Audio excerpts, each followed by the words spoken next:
గౌతమ్ విషయంలో మళ్ళీ చేసిన అతి దారుణమైన మోసాన్ని కనిపెట్టేస్తాడు గౌతమ్. ఇక మళ్ళీ మింగుతున్న ఆ టాబ్లెట్స్ ఏంటి అని వాళ్ళ ఫ్యామిలీ డాక్టర్ దగ్గరికి వెళ్తాడు. ఇవి స్టాప్ ప్రెగ్నెన్సీ పిల్స్ అండి, ఇవి మీ మిస్సెస్ యూస్ చేస్తున్నారా అని అయితే అడుగుతాడు. అవునండి అని చెప్తాడు. ఇవి చాలా డేంజరు, సైడ్ ఎఫెక్ట్స్ కూడా వస్తాయి, ఫ్యూచర్లో పిల్లలు కూడా పుట్టే అవకాశం చాలా తక్కువ వీటితో అని చెప్పగానే ఒక్కసారిగా షాక్ అయిపోతాడు.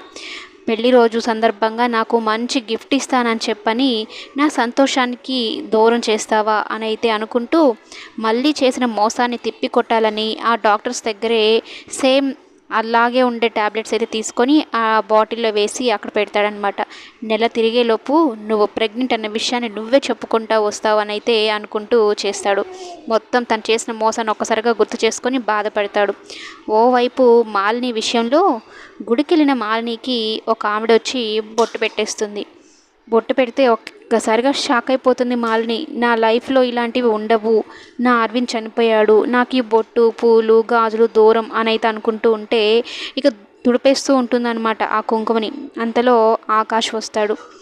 తుడిపైపోతున్న మాలిని చేపట్టుకొని ఆపేస్తాడు. నా భర్త ఈ మధ్యనే చనిపోయాడు, నాకు ఇలాంటివన్నీ ఎందుకు అని అయితే అంటూ ఉంటే ఆకాష్ ఇంకా నిజం చెప్పేస్తాడు అన్నంతగా అయితే ఫేస్ పెడతాడు. మాలిని, నేనే నీ అరవింద్ని, నేను నీ భర్తని అని చెప్పే విధంగా తన చూపైతే ఉంటుంది. మరి ఆకాష్ అరవింద్ విషయంలో నిజం చెప్తాడా? మాలినికి తనే అరవింద్ అన్న విషయం చెప్తాడా లేదా? మాలినిని ఆ కుంకుమ తొడపనీయకుండా చేశాడు అంటే అరవింద్ తనే కదా అని అర్థం. మరి మాలిని విషయంలో ఏం జరగబోతుంది, ఆకాష్ ఏం చేయబోతున్నాడు అనేది కమింగ్ ఎపిసోడ్స్లో చూద్దాం.